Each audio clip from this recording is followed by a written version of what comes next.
Assalamualaikum warahmatullahi wabarakatuh. Perkenalkan nama saya Ahmad Ibnu Hoki. Di sini saya akan memberikan materi edukasi terkait anggaran pendapatan dan belanja daerah atau yang disingkat APBD.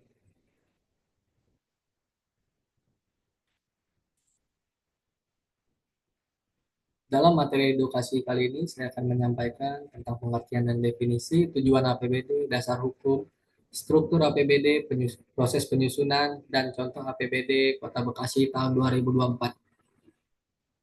Ruang lingkup keuangan sektor publik, yaitu pendapatan negara, belanja negara, anggaran pemerintah, pengelolaan utang publik, pajak dan retribusi, penyusunan kebijakan fiskal, keuangan daerah, serta pembangunan ekonomi dan sosial. Anggaran pendapatan dan belanja daerah. Secara definisi, APBD adalah rencana keuangan tahunan yang disusun dan ditetapkan oleh pemerintah daerah. Rencana keuangan tahunan ini memuat rincian pendapatan, belanja, dan pembiayaan untuk memenuhi kebutuhan masyarakat di wilayah tersebut. Fungsinya sangat penting untuk mendukung berbagai program pembangunan, meningkatkan kesejahteraan masyarakat, serta memastikan kelancaran operasional pemerintah daerah. Tujuan penyusunan APBD yaitu mendorong pelayanan masyarakat terkait pelayanan kesehatan, pelayanan pendidikan, dan pelayanan infrastruktur lain-lain. Yang kedua, mendorong pembangunan daerah.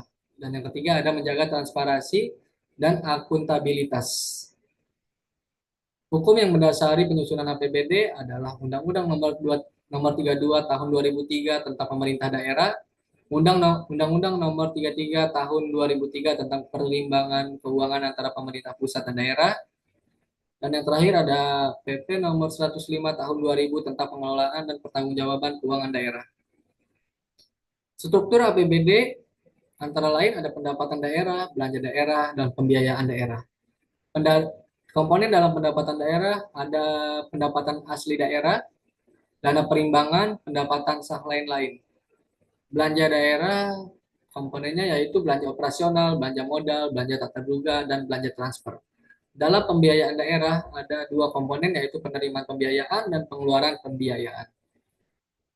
Dalam proses penyusunan APBD dalam bentuk RKPD sampai dengan ditetapkannya APBD menjadi sebuah peraturan daerah, ada beberapa langkah, yaitu langkah pertama penyusunan RKPD atau rencana kerja pemerintah daerah. Yang kedua ada penyusunan KUA dan PPAS, dan yang ketiga ada penyusunan rencana kerja dan anggaran organisasi pemerintah daerah.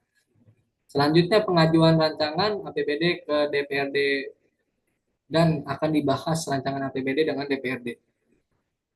Serta evaluasi rancangan APBD oleh pemerintah pusat, dan setelah evaluasi akan ditetapkan APBD menjadi sebuah perda yang akan ditandatangani oleh DPRD dan pemerintah daerah.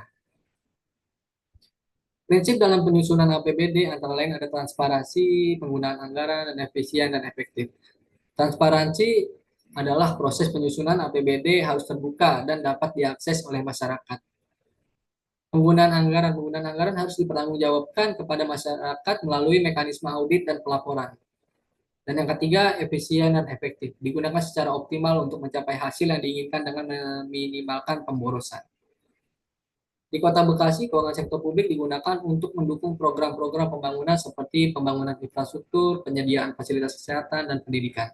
Sebagai contoh, dalam APBD Kota Bekasi 2024 yang berjumlah sekitar 6,3 triliun, sebagian dana dialokasikan untuk meningkatkan kualitas layanan kesehatan dengan menyediakan ambulan gratis dan memperbaiki fasilitas kesehatan di daerah tertentu.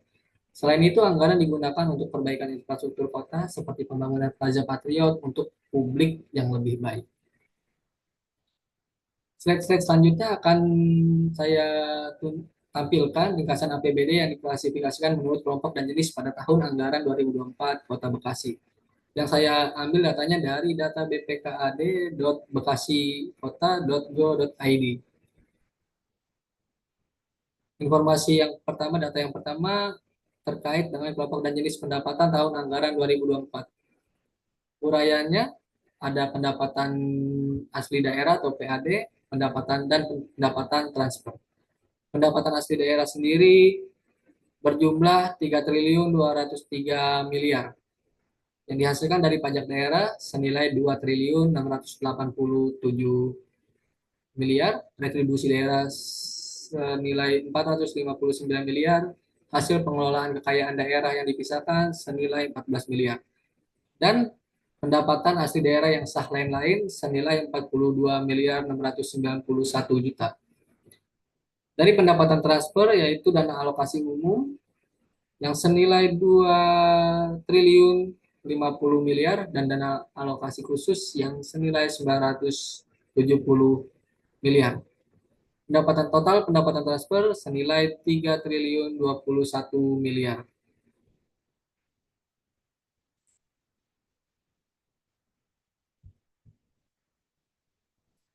Selanjutnya informasi terkait belanja daerah. Yang pertama ada belanja operasi yang berjumlah 5 triliun 289 miliar, di mana belanja pegawai sebanyak 2 triliun 409 miliar, belanja barang dan jasa senilai 2 triliun 559 miliar, belanja subsidi senilai 8 miliar 215 juta, belanja hibah senilai 311 miliar 484 juta, belanja bantuan sosial senilai 1 miliar 200 juta. Selanjutnya ada belanja modal yang senilai 988 miliar 854 juta rupiah. Belanja yang dibelanjakan untuk modal tanah 114 miliar, belanja modal peralatan mesin senilai 220 miliar, belanja modal gedung dan bangunan senilai 388 miliar, belanja modal jalan, jaringan, dan irigasi senilai 260 miliar, belanja modal aset tetap lainnya senilai 4 miliar 313 juta, dan belanja modal aset lainnya senilai 594 juta rupiah.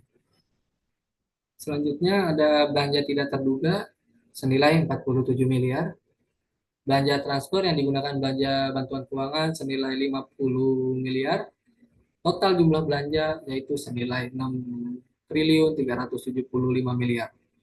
Total defisit senilai 150 miliar 766 juta rupiah. Dan data yang terakhir terkait pembiayaan daerah.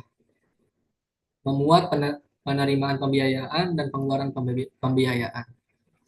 Penerimaan pembiayaan sendiri berjumlah 198 miliar 766 juta yang didapatkan dari sisa laba perhitungan anggaran tahun sebelumnya senilai 131 miliar, pencarian dana cadangan senilai 67 miliar. Dan pengeluaran pembiayaan untuk penyertaan modal daerah sebanyak 48 miliar. Jadi total jumlah pengeluaran pembiayaan senilai 48 miliar rupiah.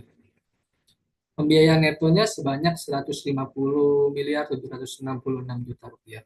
Sisa lebih pembiayaan anggaran daerah tahun berkenaan atau yang disingkat SILPA sebanyak 0 rupiah. Kesimpulan dalam materi edukasi kali ini adalah APBD adalah instrumen penting dalam pembangunan daerah. Penyusunan dan pengelolaan yang tepat dapat memberikan manfaat besar bagi masyarakat, termasuk peningkatan infrastruktur, pendidikan, kesehatan, dan pelayanan umum. Transparansi, akuntabilitas, dan partisipasi masyarakat juga sangat penting untuk menjaga efektivitas dan efisiensi penggunaan APBD. Pengetahuan tentang APBD adalah hak setiap warga negara, merupakan bagian dari partisipasi aktif dalam pemerintahan. Dengan memahami bagaimana anggaran daerah digunakan, masyarakat dapat lebih terlibat dalam pengawasan dan perencanaan pembangunan, serta memastikan bahwa dana yang tersedia digunakan untuk kesejahteraan bersama.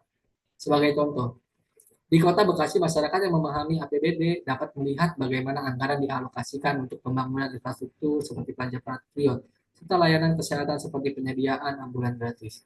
Pemahaman ini memungkinkan warga untuk lebih aktif mengajukan kritik dan saran kepada pemerintah mengenai prioritas pembangunan yang perlu diperhatikan.